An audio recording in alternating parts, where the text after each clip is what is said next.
Assalamu alaikum everyone and welcome to today's SOP video update. So it seems like SOP finally is doing what SOP does the best, and here we are right now. Okay, so finally you're losing this trend line right now and it's time to say goodbye to SOP at the moment. So all you did is you made this trend line right there, you made another trend line right here, another trend line right there, came another trend line right here, and you finally lost that trend line and now it's time to actually go down. So there's a technical target coming in, and that technical target I've been through with you, and that is going to be down here 0.01846.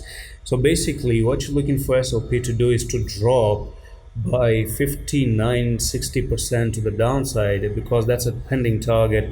When SOP was coming down, basically it came down like this, made this bear pattern, broke it out, and then went for the retest, got rejected, and now you're looking to actually drop down, nothing else. So that's pretty simple pattern right now.